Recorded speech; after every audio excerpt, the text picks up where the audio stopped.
Que alegria poder mais uma vez partilhar a palavra de Deus com vocês. Confesso que é de fato aquilo que mais me anima a alma. Eu estou aqui em algum lugar atrás desse computador, você não vai me ver, mas vai ouvir minha voz.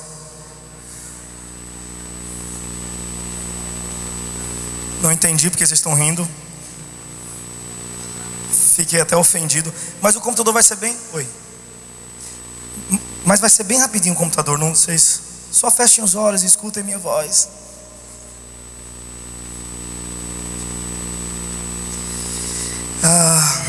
Existem pouquíssimas informações acerca...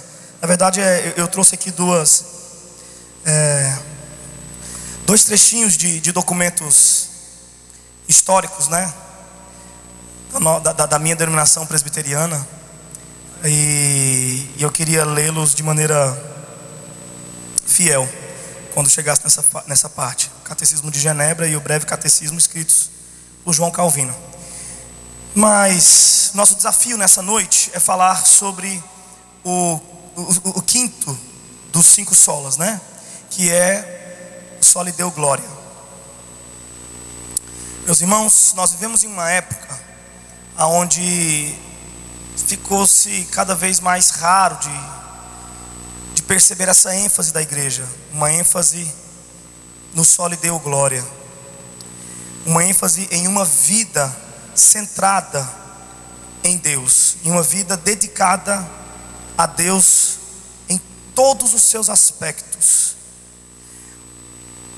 Está cada vez mais raro ver dos púlpitos mensagens, ver das canções mensagens que nos conscientizem da nossa posição eterna, perene, diante da face de Deus. O que nós observamos, na verdade, é uma oposição a isso, e é uma percepção fraca da glória de Deus. De modo que a gente percebe que cada vez com maior facilidade brotam dos nossos púlpitos e do meio das nossas canções mensagens ousadas diante de Deus. Gente que está realmente disposto a viver a sua própria glória e exige isso diante de Deus. É muita ousadia, é muita altivez de espírito. E esse descontrole, essa esquizofrenia eclesiástica de desejar a sua própria glória diante de Deus, ela é exatamente resultado de um descomprometimento completo, absoluto, com o quinto sola, o Soli Deo Gloria. Porque a igreja abriu mão da ideia, do princípio, do valor do Soli Deo Gloria. A igreja vem buscando outros elementos para os quais direcionar glória. E ao que tudo indica, o elemento primário ou mais focado é o eu, é a mim mesmo. De modo que se não dou glória a Deus, se me esqueço do princípio do Soli Deo Gloria, se me esqueço do valor eterno da minha vida diante de Deus, vinda de Deus e para Deus, eu começo a direcionar, a canalizar a glória da minha existência para mim mesmo, de várias formas diferentes. Eu tento me glorificar através da minha própria intelectualidade. Eu tento me glorificar através das minhas próprias habilidades. Eu tento me glorificar, me autenticar através da minha família, através da minha posição de marido, de pai. Eu tento autenticar a minha existência. Eu tento gloriar a minha existência, embelezar a minha existência através da minha vida profissional, através até mesmo de elementos banais, como o Facebook e as redes sociais. Ali eu tento, de todas as maneiras possíveis, dar a minha glória, embelezar a mim mesmo. evidenciar a minha existência, autenticar-me. Mas o homem não foi feito para a sua própria glória. O homem não foi feito para a sua própria glória.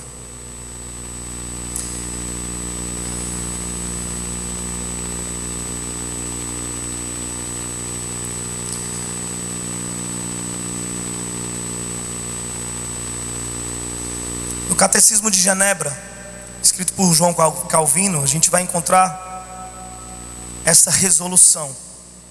Deus nos criou e nos colocou na terra para ser glorificado em nós, e certamente é correto que dediquemos nossa vida à sua glória, já que Ele é o princípio dela. A lógica deste princípio é bem clara. Deus nos criou, começa assim a frase, e termina, já que viemos dele. E no meio disso, glória. Se Deus me criou, é para Ele a glória. Se sou obra dele, obra de suas mãos, não posso ser para mim mesmo, sou para Ele. Porque a obra de arte não pode gloriar-se de si mesma, pois nada fez para existir. Mas a obra de arte é para a glória do artista. E assim também nós somos para a glória de quem nos criou. E Deus nos criou e nos colocou na terra para ser glorificado em nós. E certamente é correto que dediquemos nossa vida à sua glória. O assunto da glória de Deus foi um assunto muito bem quisto pelos nossos irmãos da antiga aliança. A glória de Deus foi tema de todos os autores da antiga aliança. Eu poderia, por exemplo, citar um dos salmos mais reluzentes neste assunto, neste aspecto, que é o Salmo 24, quando o salmista diz: levantai, ó portas, as vossas cabeças, levantai-vos, ó entradas eternas, para que entre o Rei da glória. Quem é este Rei da glória? O Senhor poderoso nas batalhas, o Senhor dos exércitos. Ele é o Rei da glória. Existe um outro salmo, 115, se não me falha a memória, onde ele diz: não a nós, Senhor, não a nós, mas ao teu nome seja dada glória. Meus queridos irmãos, não existe outra razão pela qual devemos dedicar a nossa existência, senão a glória de Deus. Uma percepção fraca sobre a glória de Deus, uma ênfase minguada sobre a doutrina do só lhe deu glória, tem gerado uma igreja fraca quanto à percepção da majestade de Deus. A gente percebe que nas nossas canções, nas nossas orações, aquilo que nós falamos sobre Deus é pobre, é clichê, é água com açúcar. A impressão que a gente tem é que a nossa igreja está distante léguas de Deus. E o que isso tem relação com a glória de Deus? Em que isso tem relação com a glória de Deus? É muito óbvio, é muito claro. A glória de Deus é o seu atributo mediante o qual Ele se revela. Todos os atributos de Deus, segundo Wayne Grudem, por exemplo, todos os atributos de Deus se referem ao que Ele é. Todos. A sua ira, o seu amor, a sua graça, a sua justiça, a sua onipotência, sua autossuficiência, sua onipresença, sua justiça, seu amor, sua bondade. Todos os atributos de Deus se referem ao que Ele é. Apenas um atributo de Deus nas Escrituras se refere ao que Ele tem. E esse atributo é glória. Glória é o atributo mediante o qual Ele se veste para se apresentar ao homem. Porque sem essa vestimenta nós não teríamos percepção do seu ser. Porque Ele é Espírito. não está aqui ou ali, não está naquele monte ou em Jerusalém. Ele é Espírito. E glória é a sua veste, é a maneira como Ele se apresenta. É por isso que diz acerca de Cristo que Ele é a exata expressão da glória de Deus. Quando Cristo se apresenta a nós, o que nós vemos é a sua glória. É a partir da sua glória que podemos conhecer o seu amor, a sua justiça, o seu caráter íntegro, ou tudo do seu caráter que pode ser apresentado a nós por meio de si mesmo. Portanto, não focarmos na glória de Deus é perdermos nas palavras, é empobrecer. Não focarmos no atributo da sua glória é empobrecer quando o assunto é falar de Deus. A ideia que eu estou tentando trazer a vocês é a seguinte: quanto você pode falar de Deus, o que você diz acerca dele, se é pobre, se é fraco, se não tem muito sentido profundo, se é ralo. E isso se dá pelo fato de você não conhecer a sua glória. Focar na glória de Deus, viver para a glória de Deus, é aprofundar-se nele, é deslumbrar-se diante dele, é assombrar-se diante do seu caráter. Falar de sua glória é conectar-se com sua majestade, é ver o Senhor assentado num alto e sublime trono, e as suas abas das suas vestes enchendo toda a sala. Falar da sua glória é conectar-se com a sua soberania, é contemplá-lo assentado acima de anjos, de homens, de principados e acima do tempo. Falar de sua glória é contemplá-lo dominando, é contemplá-lo altivo em seu trono, resignado, convicto em seus decretos. Falar de sua glória é lembrar do seu caráter.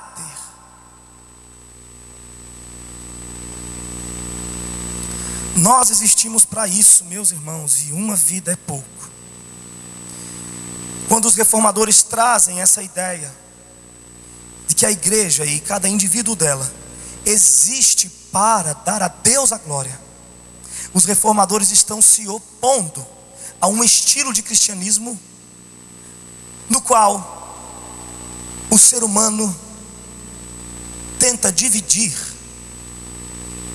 o que é de Deus e o que é do homem, e o que é de Satanás, e o que é de si mesmo, e o que é do campo da ciência, e o que é dizer que somente a Deus a glória é trazer à igreja uma consciência de que estamos eternamente diante dele, com a missão de glorificá-lo por termos sido feitos por ele e para ele.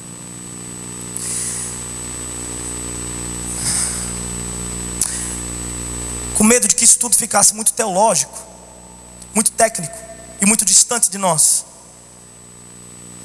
eu desejei trazer uma ilustração para vocês. Eu desejei trazer um personagem das Escrituras que pode nos oferecer em sua própria carne um exemplo do que é uma vida pautada no princípio só a Deus a glória. Como termina, como vive, como morre um homem que deseja dar somente a Deus a glória. Até que consequências, que quis não existe, né? Até que consequências chega alguém que se entrega a uma vida inteira de devoção à glória de Deus. Portanto, abra sua Bíblia em 2 Timóteo capítulo 4. Vamos ler a partir do verso 9. O que nós estamos prestes a ler são os últimos versos de Paulo. Ao que tudo indica, no ponto final do verso 22, descansou a pena do poeta, e descansou o profeta eternamente nos braços do seu Senhor. Portanto, Nós estamos prestes a adentrar em um terreno muito solene das Escrituras. Os últimos momentos de Paulo. O que o cercava? Quais eram as suas necessidades? Qual era o seu desejo? Qual é a sua última exortação para o seu filho na fé, Timóteo? Quais as circunstâncias que estavam sobre Paulo?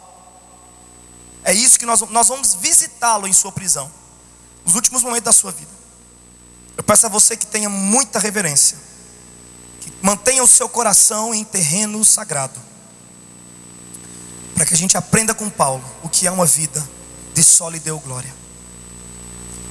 Verso 9: procura vir ter comigo depressa, porque Demas me abandonou, amando o presente século, e foi para a Tessalônica, Crescente para a Galácia, Tito para a Dalmácia. Só Lucas está comigo. Toma a Marcos e traze-o contigo, porque me é muito útil para o ministério. Quanto a Tíquico, enviei-o a Éfeso. Quando vieres, traze a capa que deixei em Troade, na casa de Carpo, e os livros, principalmente os pergaminhos. Alexandre, o latoeiro, causou-me muitos males. O Senhor lhe pague segundo as suas obras. Tu também guarda-te dele, porque resistiu muito a nossas palavras. Ninguém me assistiu na minha primeira defesa, antes todos me desampararam. Que isto não lhe seja imputado. Mas o Senhor me assistiu e me fortaleceu, para que por mim fosse cumprida a pregação, e a ouvissem todos os gentios, e fiquei livre da boca do leão. E o Senhor me livrará de toda má obra, e me levará salvo para o seu reino celestial, a quem seja glória para todos sempre. Amém. Saúda a Priscila e a Áquila e a casa de Onesíforo. Erasto ficou em Corinto. Quanto a Trófimo, deixei-o doente em Mileto. Apressa-te a vir antes do inverno. Saúdam-te Eubulo, Pudente, Lino, Cláudia e todos os irmãos. O Senhor seja com o teu espírito, e a graça seja convosco. Vamos ao Senhor em oração nesse momento. Feche seus olhos aí.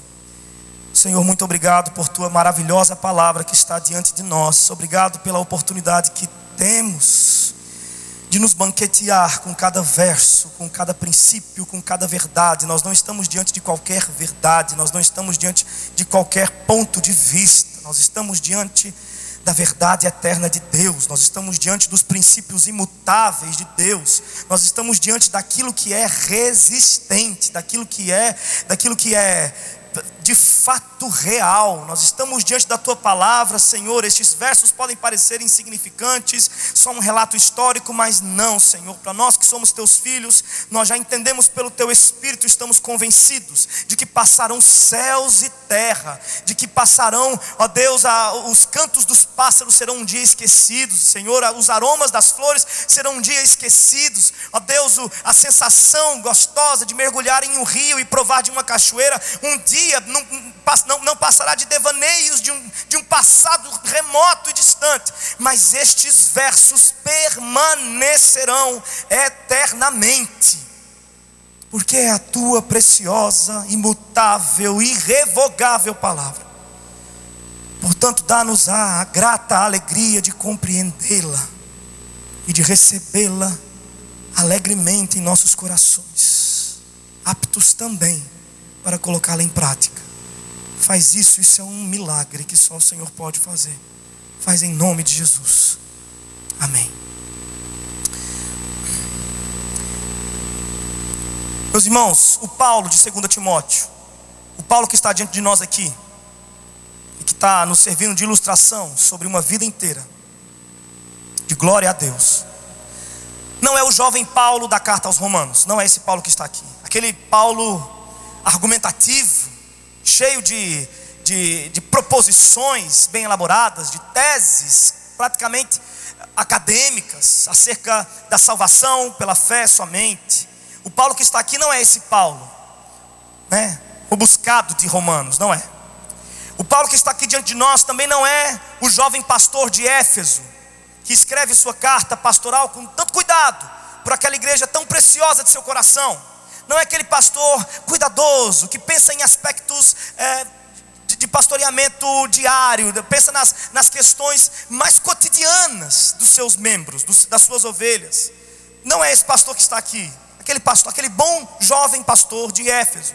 Não, nós não temos aqui também aquele pastor brutal, sangue nos olhos, de Coríntios. Não é esse Paulo que está aqui dentro de nós, de Gálatas, né? Com sangue nos olhos, praticamente balançando os irmãos pelos ombros e exortando-os, né? Com veemência, com força, né?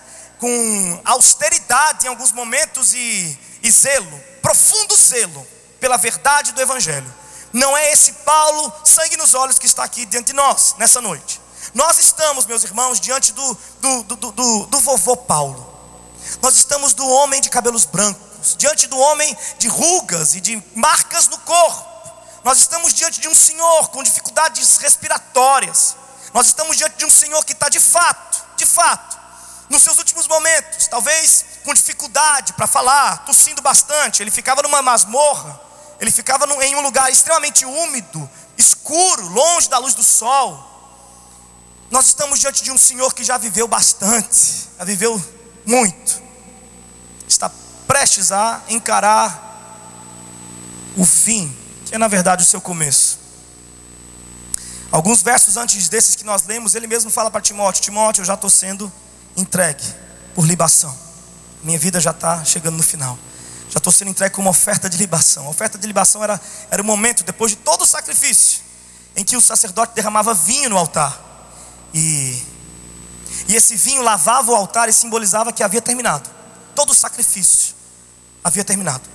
E Paulo está dizendo isso para Timóteo: Timóteo, eu já sacrifiquei o que tinha que sacrificar, eu já matei o que eu tinha que matar, eu já sangrei demais. Agora já consigo sentir o aroma do mosto. O vinho está sendo derramado e o altar está sendo limpo. Eu estou partindo, Timóteo. Aqui nós temos um senhor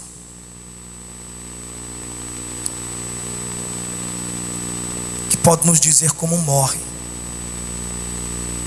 alguém que viveu para a glória de Deus. Ouvir da boca dele como chega no fim alguém que viveu para a glória de Deus é importante. É importante para que você não entre nessa ondinha da reforma por meio de uma visão romantizada do Evangelho. É importante porque os 5 solas virou modinha. E é muito sério você entrar nesse caminho sem saber dos riscos que correm e de como pode ser o seu final. E ele está dizendo como sua última exortação, a partir do verso 9 nós identificamos a última exortação de Paulo a Timóteo. E essa é: venha. A vida que eu vivi em dedicação à glória de Deus, agora eu passo a você essa honra. Vem viver também. Vem para o campo. Vem porque eu preciso de você. Portanto, se existe uma exortação para nós nessa noite, diante do desafio de viver para a glória de Deus, e tirada da boca do próprio apóstolo, é esta: venham.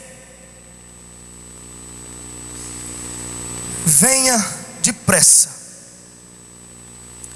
porque Demas me abandonou, amando o presente século, e foi para Tessalônica. Meus irmãos, Demas aparece 3 vezes nos escritos de Paulo. A primeira vez que Demas aparece com um adjetivo ao lado do seu nome. Paulo cita: Demas, meu cooperador. A primeira vez que Demas aparece nos escritos de Paulo é assim: Demas, meu cooperador. Já pela segunda vez que ele aparece sem nenhum tipo de adjetivo que lhe acompanhe, apenas Demas. Ele está citando as pessoas que estão com ele naquele momento, e ele cita Demas, sem nenhum tipo de adjetivo. Parece que Demas perdeu aquela alegria do começo, aquela disposição exultante de cooperar.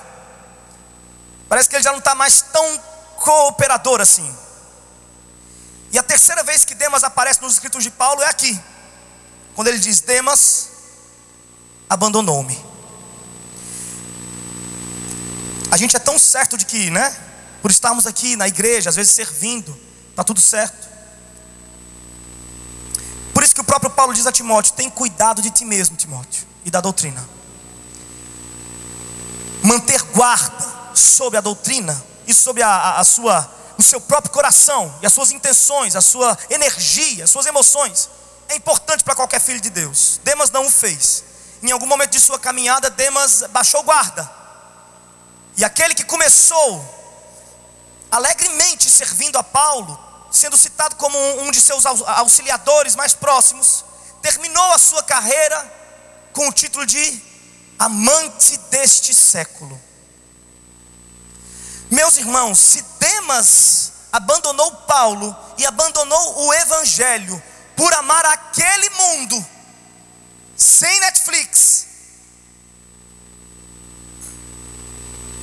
quais as nossas chances?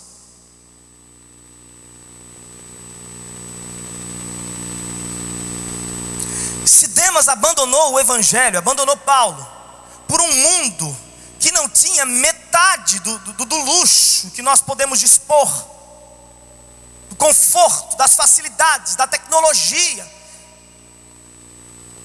quais as nossas chances, meus irmãos? Qual de nós pode garantir-se de que não se associará a Demas no último dia? Qual de nós pode dizer de si mesmo nessa noite que já não está registrado no cartório celestial com o sobrenome Demas, Marco Teles Demas? Qual de nós pode garantir que o nosso sobrenome eterno não é esse?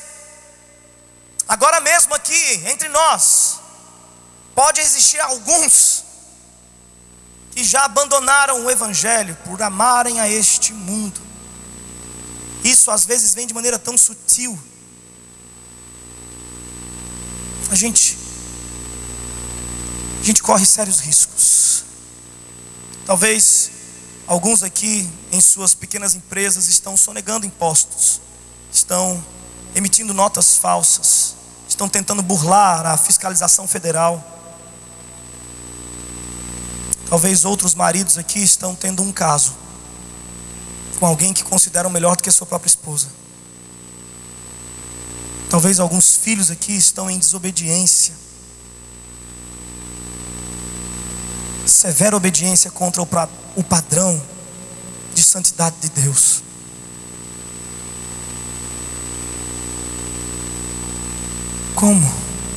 Como poderemos resistir às propostas desse mundo tão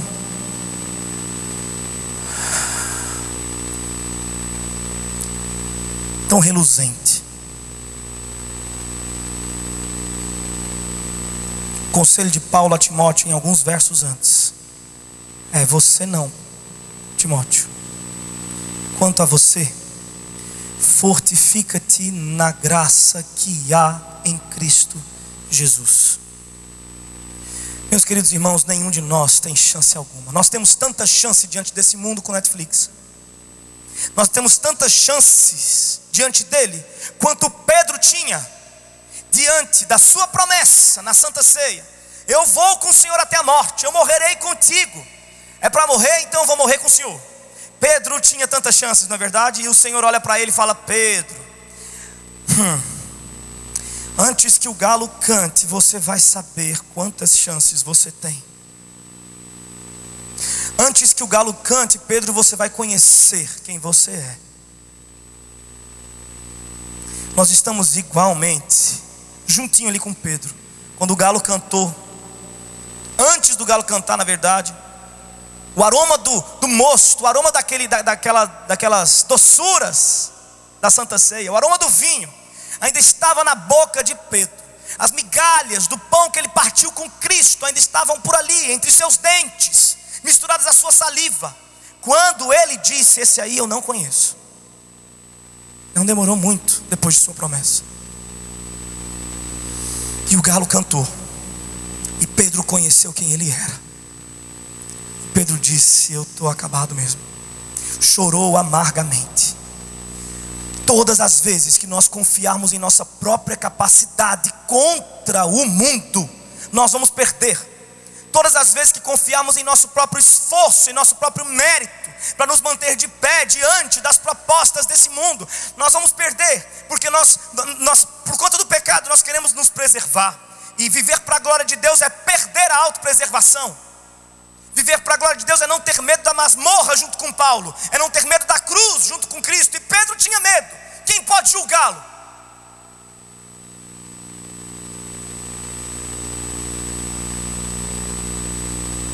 Mas então o Espírito Santo veio. Quando Pedro desistiu de si mesmo e falou: vou pescar. Jesus o traz de volta, Jesus o perdoa. Jesus o perdoa.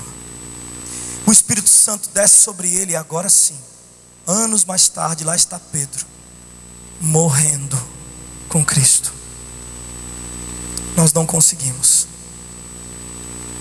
Sozinhos não, mas eis o conselho de Paulo.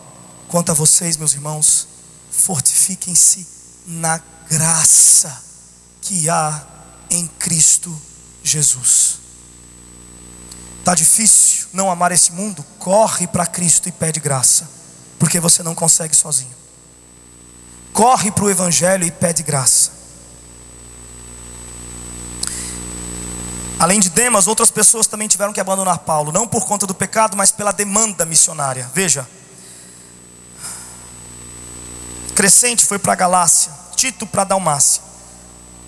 Meus irmãos, a obra missionária é maior do que, está sempre maior do que os obreiros, que a quantidade de obreiros que temos.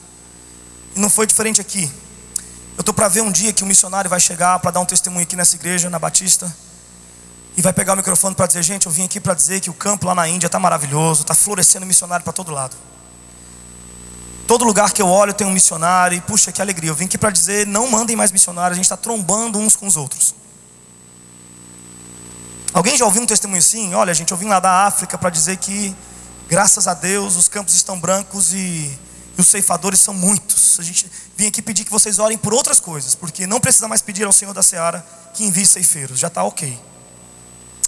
Provavelmente nós nunca vamos ver isso, porque a obra sempre está para além das capacidades missionárias da igreja. Assim sendo, a glória sempre é de Deus. Vem depressa, Timóteo. Vem, porque alguns estão indo embora por conta do mundo, e outros estão tendo que me abandonar por conta da demanda. E nós estamos aqui, ouvindo o eco deste desejo de Paulo hoje. Vem depressa, meus irmãos.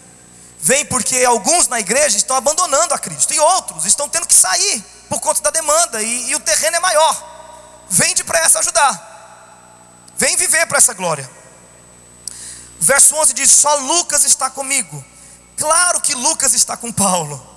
Deus levantou Lucas para esse trabalho ordinário, por falar em ordinariedade, não é verdade? Aqueles que estavam aqui na sexta-feira e que me ouviram falar acerca do ministério de Neemias, construindo, lidando com tijolo, com cimento, com porta de madeira, com coisas extremamente ordinárias, que nós jamais imputaríamos a essas coisas espiritualidade, mas era uma obra espiritual. Veja aqui qual é a obra de Lucas: era escrever. Deus levantou Lucas para registrar, para escrever, e foi Lucas que registrou o Evangelho de Lucas e também Atos. É por conta do ministério de Lucas que nós temos hoje a graça de ler Atos dos Apóstolos. Meus irmãos, qual é a sua habilidade? Ela é ordinária demais? Não é ordinária demais que não possa ser usada para a glória de Deus.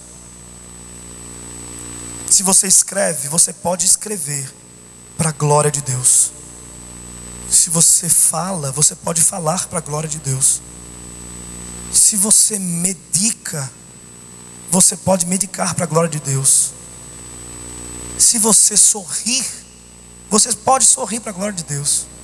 Se você mexe em mídias sociais, em YouTube, essas coisas, você pode fazer isso para a glória de Deus. Pergunte ao Pedro.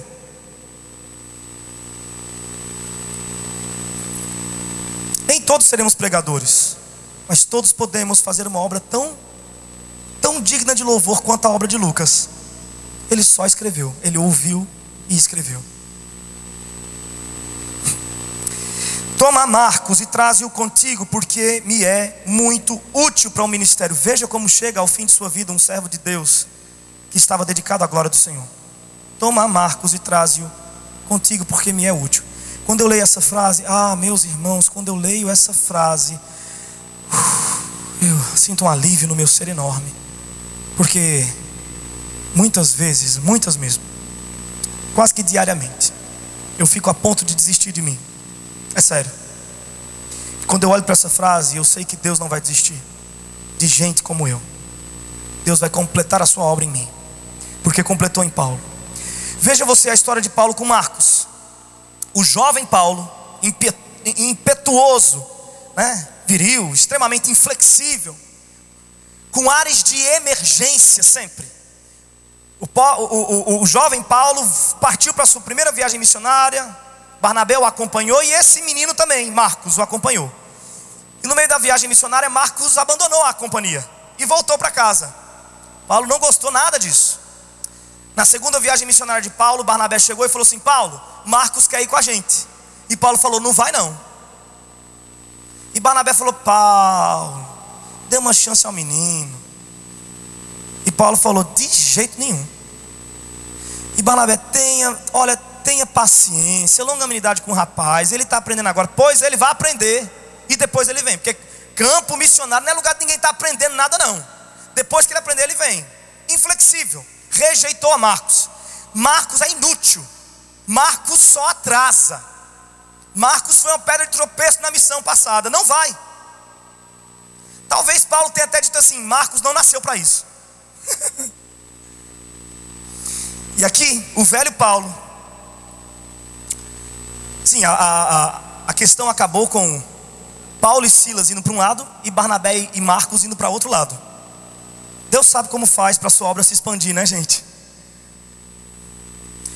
E aqui o velho Paulo, na masmorra, cansado, depois de experimentar a própria longanimidade de Deus com suas próprias imperfeições, depois de provar vez após vez a misericórdia, a graça de Deus com seus próprios fracassos, com seus próprios retrocessos, depois de experimentar a paciência de Deus consigo mesmo por tantos anos, Paulo escreve para Timóteo dizendo: ei, quando você vier, traz Marcos, ele é útil. Deus é ou não é fiel, meus irmãos, em cumprir a sua palavra de nos tornar melhores. Meus irmãos, quando nós estamos no leito de morte de alguém, a gente tem sinais um pouco claros acerca do seu destino eterno. Existem aqueles ímpios que estão no final da sua vida, na sua velhice, e você pode observar o grau de amargura. Ah, se não fosse aquele Marcos que passou na minha vida, hoje eu estava melhor. Eu já tive a oportunidade de ver senhores de idade perto da morte, praguejando. Você sente o cheiro da amargura de alma contra pessoas. Foi um negócio errado que fez, foi uma coisa que, um tropeço, um atropelo, uma briga, e aquela pessoa está ali, chegando perto do final da sua vida, nas portas, e está praguejando, e está culpando os outros, os marcos da sua existência, por ter chegado onde chegou, ou por não ter chegado onde queria chegar. Mas veja como morre alguém que dedicou a sua vida à glória de Deus. Morre em perdão. Chega ao fim com o coração livre, leve. Chega entendendo que não existe ponto sem nó. Chega entendendo que marcos são não apenas inevitáveis. Pergunte aos seus avós quantos marcos já passaram no caminho deles. São inevitáveis.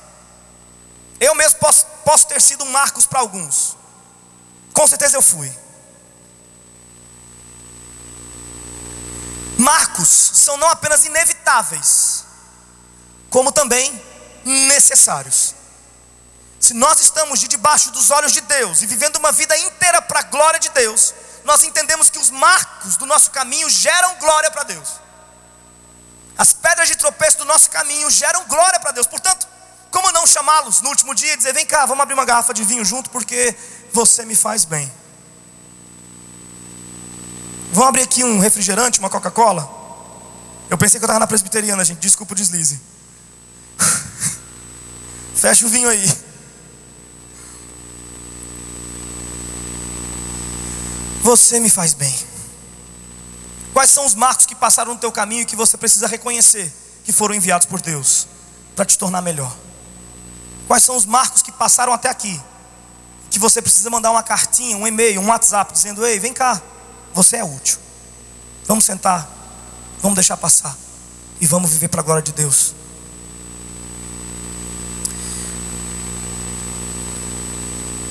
Quanto a Tíquico, enviei-o a Éfeso. Esse verso 12 é interessante porque Paulo está na insistência para que Timóteo vá até ele. Timóteo estava pastoreando Éfeso, e Paulo está aqui, olha, quanto a Éfeso, fica tranquilo, botei na mão de Tíquico, ele está chegando lá na igreja, então ele chegando aí você já pode vir. Paulo está evitando uma possível desculpa de Timóteo. Timóteo de repente poderia dizer a Paulo, eu até queria ir, mas é porque a igreja de Éfeso precisa muito de mim. E Paulo já está antecipando isso. Paulo está obstinado em ter Timóteo com ele, em ter Timóteo ali naquela cadeia. E Paulo está dizendo, olha, nem se preocupa com a igreja, Tíquico foi para lá. Quando vieres, traze a capa que deixei em Troade, na casa de Carpo, e os livros, principalmente os pergaminhos.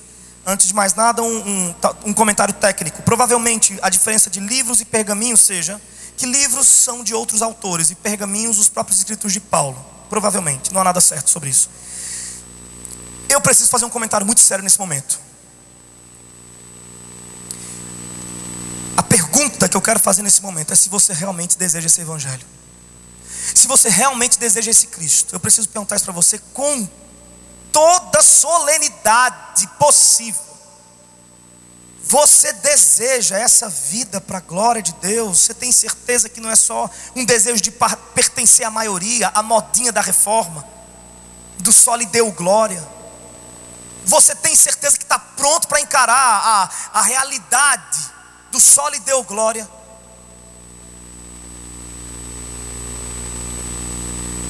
Eu sei que você já vestiu a camisa, vai até tirar foto no final do culto. Pensa bem se você vai querer vesti-la novamente amanhã. No último dia de Paulo, ele tem como sua companhia 2 itens, um à direita e um à esquerda. Nos últimos momentos de vida de Paulo, ele tem à sua direita o frio, e à sua esquerda a falta. Você quer esse evangelho?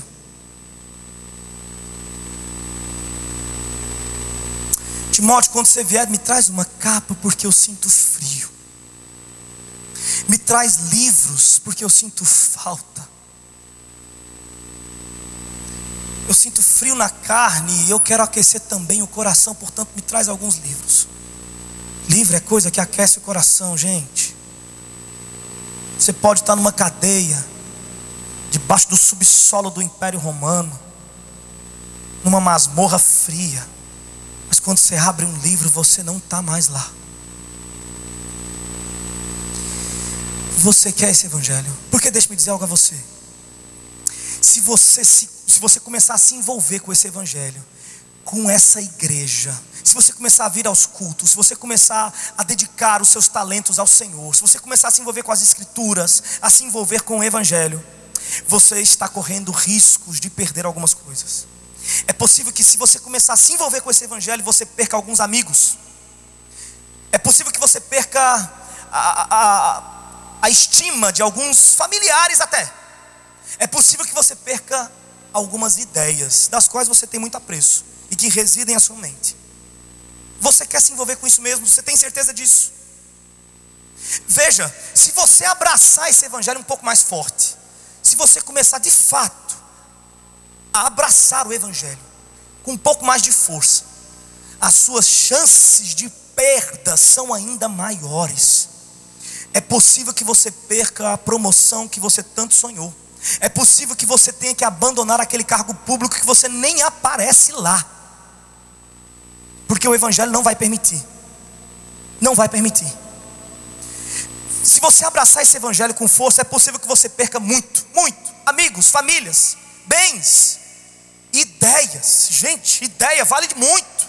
Tem gente que está disposta a perder bens, mas não está disposta a perder ideias.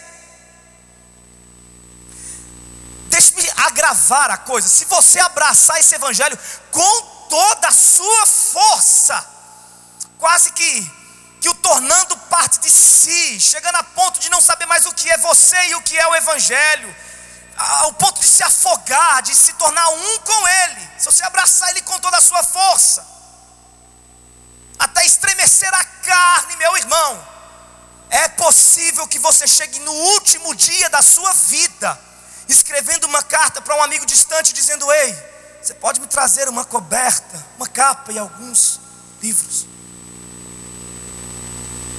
Você quer esse evangelho?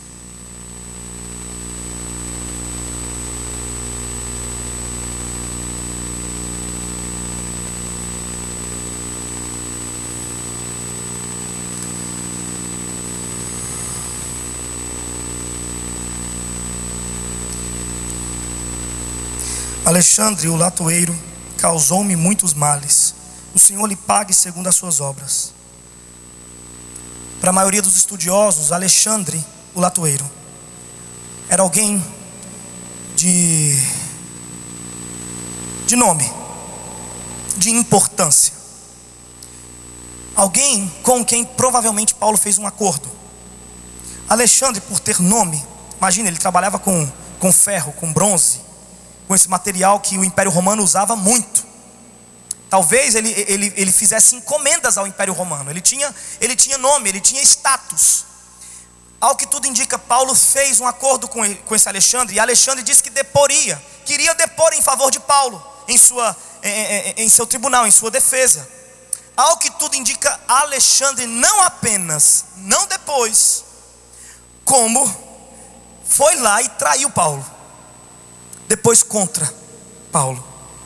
Isso causou males incalculáveis a Paulo e ao seu processo.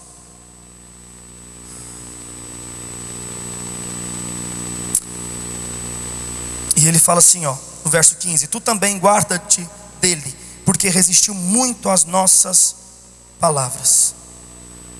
Essas palavras não é necessariamente o evangelho, pode ser as palavras que Paulo colocou, embora todas elas estavam conectadas ao evangelho. Ele estava abraçado ao evangelho a ponto de suas palavras e a do evangelho se confundirem, serem indissolúveis praticamente.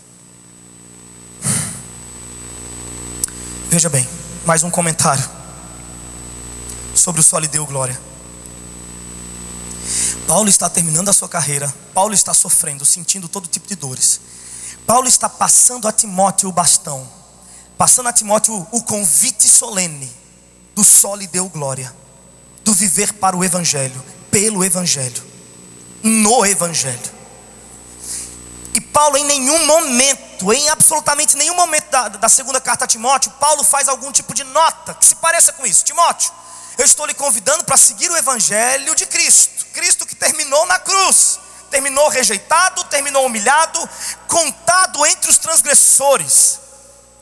Esse evangelho que eu segui em sequência a Cristo e estou terminando aqui, também contado entre transgressores, também sentindo dores, também sendo rejeitado, desprezado, traído, como Jesus. Eu estou te convidando para este evangelho, o que significa que muito provavelmente você vai terminar em alguma situação semelhante a essa de Cristo, semelhante a essa minha. Então eu quero te dar uma nota de rodapé, Timóteo.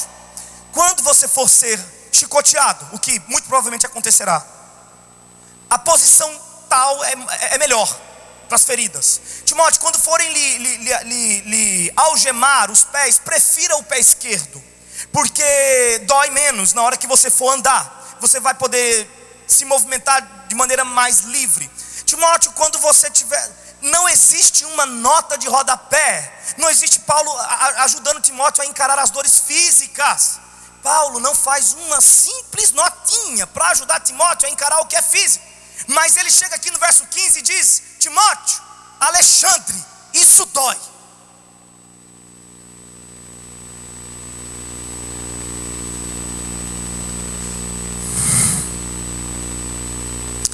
Alexandre dói, gente.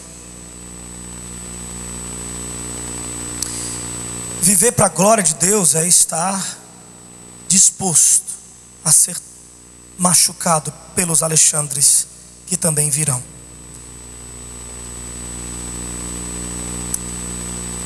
Se você é um Alexandre que está resistindo à palavra do Senhor aqui nessa igreja, se você é um Alexandre que já não acredita mais no evangelho pregado nessa igreja e está causando qualquer tipo de discórdia, está começando com tititi, com conversinha, não cause dores a esses irmãos. Vá embora.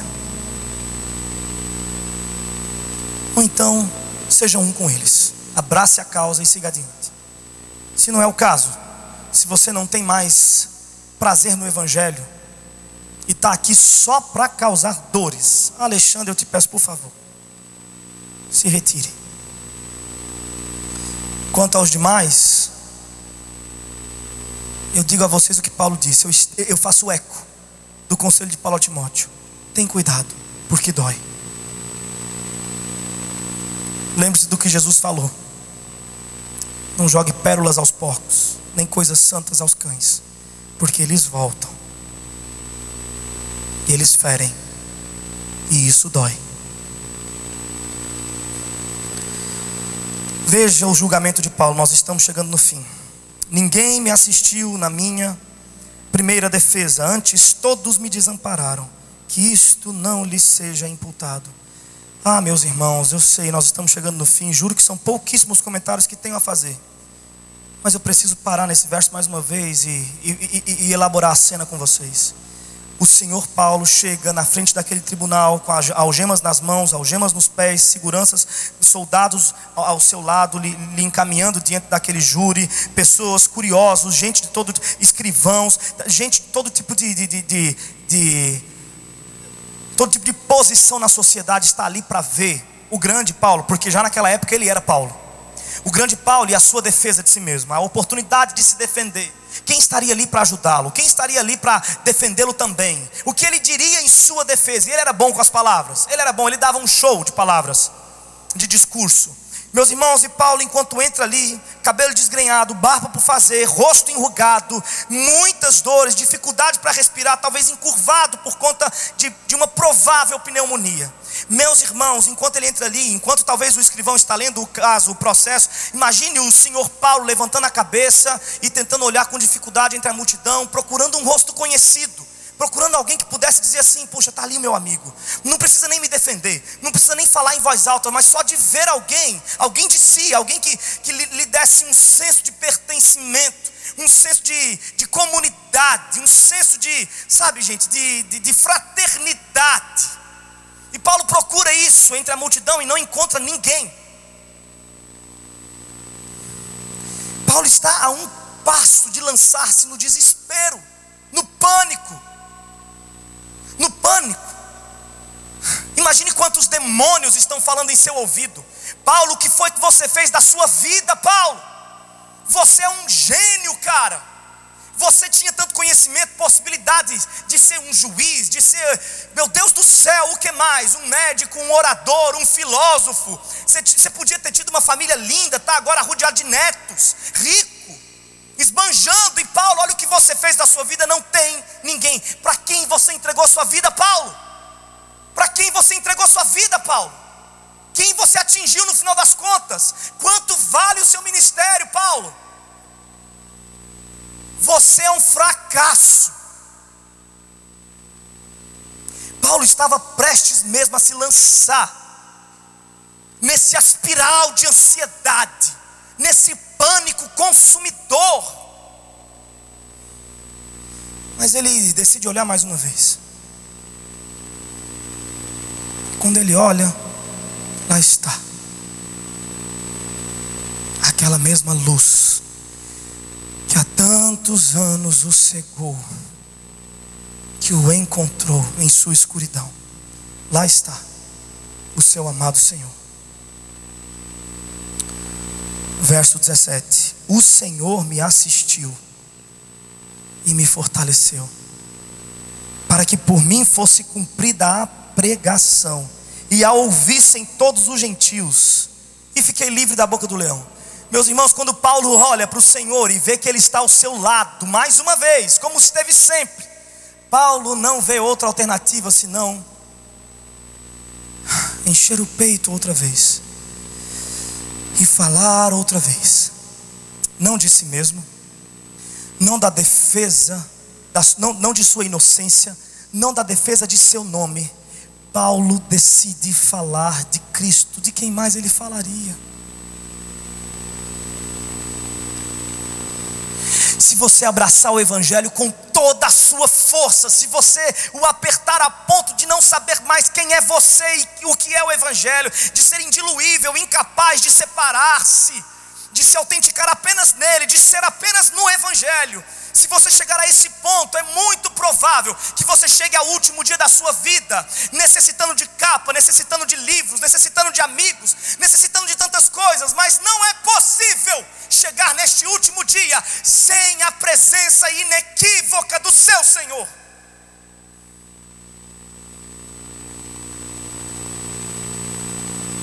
Você quer esse Evangelho?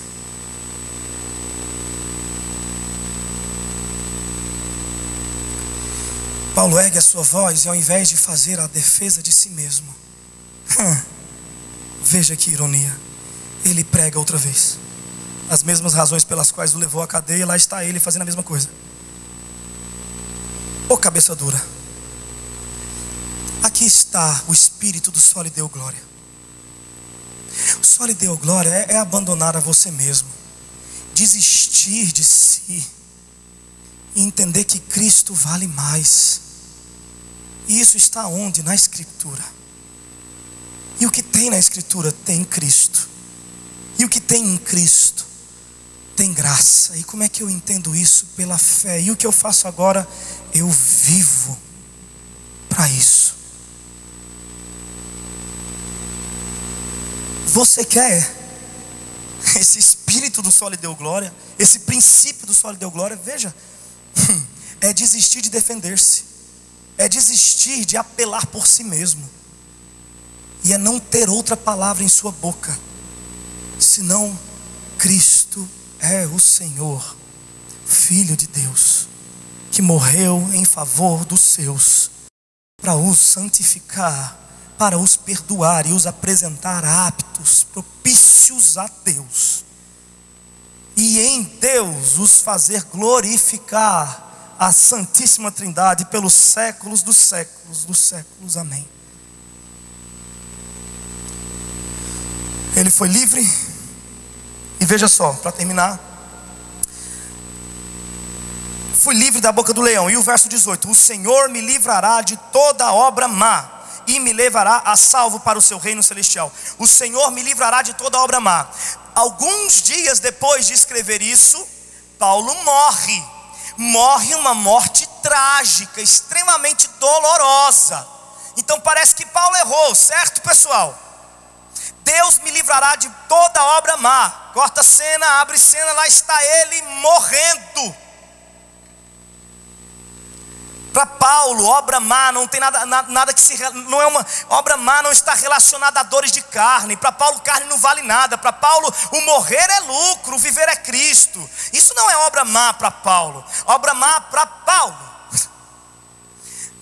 é lançar-se no buraco negro da incredulidade, é abrir mão e abandonar a fé, é deixar Cristo Jesus. Isso é obra má. E Paulo estava prestes, tinha tudo na mão para abandonar o Evangelho, pela maneira como chegou no fim, mas ele disse: não, Deus vai me livrar de toda obra má. Eu defendi o Evangelho quando não era propício, eu defendi o Evangelho, e eu farei isso até o final. Ele vai me levar seguro até o reino celestial. Eu não vou abandonar a fé, não estou confiando em mim para isso, mas eu sei que Ele me livrará de toda obra má. Eu vou chegar até os portões celestiais, eles vão se abrir por causa de Cristo. Ei, pessoal da prosperidade, segura essa, hein? Ele vai me livrar de toda obra má. Morreu. E quem vai dizer que ele não foi livre de toda obra má? Quem vai dizer que ele não chegou lá? O Senhor me livrará, portanto a Ele seja a glória eternamente. Amém. Ao Senhor seja a glória eternamente. Amém. Saúda Priscila e Áquila. É assim que ele termina a vida, é assim que ele termina a carta, saudando bons amigos. Erasto ficou em Corinto.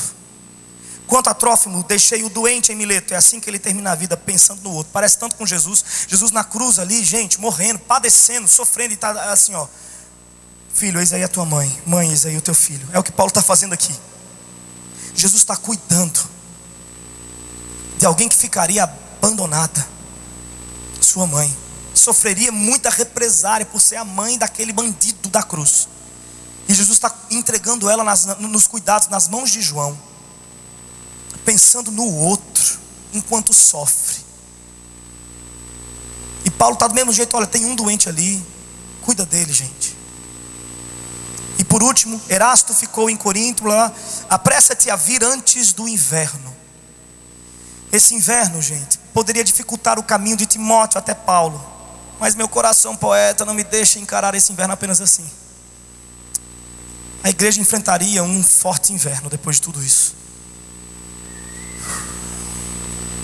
Vem antes do inverno. Saúdam-te Eubulo, Pudente, Lino, Cláudia e todos os irmãos. Olha como é que ele chega no final, fazendo uma coisa que era muito Paulo de se fazer: pontes. Quando você chegar, Timóteo, se você chegar e eu não estiver mais aqui, tem esses irmãos. Esses nomes que eu acabei de citar provavelmente são as últimas ovelhas de Paulo, os últimos cristãos que se converteram a partir do ministério de Paulo ao Senhor Jesus, cristãos da cadeia. E Paulo está dizendo: quando você chegar, tem alguns aqui que você precisa cuidar também. Se eu não estiver mais aqui, cuida deles. Pontes. E por fim, o Senhor seja com o teu espírito, Timóteo, e a graça seja convosco. Ponto. Descansa a pena do poeta, descansa o profeta eternamente nos braços do seu Senhor. Timóteo, que a graça seja com você. A última frase de Paulo. Paulo podia ter desejado qualquer coisa a Timóteo. Timóteo, que tudo lhe vá bem, que a sua saúde esteja sempre em perfeito estado. Não. Timóteo, que os seus amigos não lhe faltem, que dinheiro não lhe falte, que os bens materiais. Não foi o desejo apostólico para Timóteo. Timóteo, que a graça seja sobre você. Sim, Timóteo, a graça. Pode parecer genérico, pode parecer sem significado, mas deixe-me dizer algo, Timóteo. Quando eu tinha a sua idade, quando eu era um jovem pregador, Timóteo, eu estava desesperado nos pés do meu Deus, porque eu orava para que Deus curasse um, e Deus curava. Quando eu olhava para mim, eu estava enfermo. Eu pregava e as pessoas eram santificadas. Eu olhava para mim, eu estava reprovado em carne. Eu sentia dores, limitações. Timóteo, eu olhava para tudo ao meu redor, eu me sentia aquém. Eu olhava para o padrão, e o bem que eu queria fazer eu não fazia, o mal que eu não queria fazer eu fazia. Timóteo, eu estava desesperado. Por vezes estive a ponto de desistir do ministério. Como foi difícil ser um jovem pregador, como foi difícil lidar com a tensão entre o espírito e a carne, como foi difícil lidar com tudo isso, Timóteo. E quando eu estava no ápice do meu desespero, sentindo as dores daquele espinho me machucando, me maltratando, me levando aos meus joelhos, Timóteo, eu orei a Deus e disse: Deus, faz alguma coisa, tira esse espinho da minha carne. Timóteo, eu orei 3 vezes, e sabe o que Deus me deu? Ele disse: ei, jovem Paulo, tem calma, não se aveste não. Tem calma, porque a minha graça te basta. Paulo, o meu poder é aperfeiçoado por meio de sua fraqueza. E meu querido filho Timóteo, como eu recebi de bom grado esta dádiva celestial da graça. Foi ela que me trouxe até aqui. Foi pela graça que eu preguei, não pelos meus méritos. Foi pela graça que eu cheguei até aqui. Foi a graça que me sustentou sempre que eu precisei. Foi a graça de Cristo que me trouxe até aqui. É a graça de Cristo que me faz ver o bem e as cores no escuro da masmorra. É a graça de Cristo que me aquece no frio da noite. É a graça de Cristo que colore o que está escuro e cinzento na minha alma. Timóteo, é pela graça que eu vou morrer. Se não fosse pela graça eu não morreria. É a graça que vai me carregar e que vai me levar até os portões celestiais. Timóteo, eu não vou ter condições nem mesmo de levantar e estender as minhas mãos para pegar a maçaneta celestial e abrir aquela porta. Timóteo, eu vou ser carregado pela graça por entre os portões celestiais. A graça me trouxe até aqui e me levará em segurança. Timóteo, que essa graça seja sobre você, porque a graça é melhor do que a vida.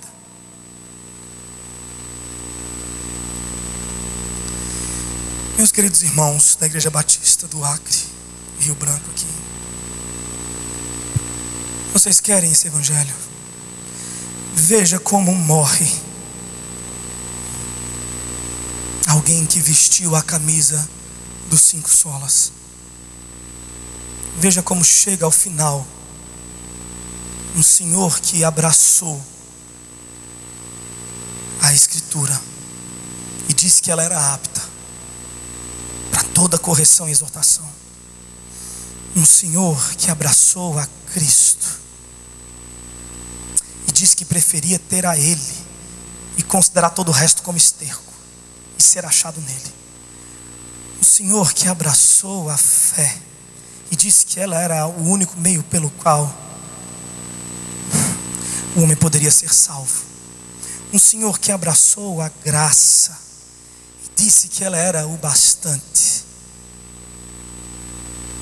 para a sua existência. Um Senhor que abraçou a glória de Deus e disse que era a única razão pela qual valia a pena chegar ao fim, para dar a Ele a glória eternamente. Amém. Você deseja esse evangelho mesmo? Porque se você o deseja, isso é incoerente. Só pode ser o Espírito Santo agindo em você.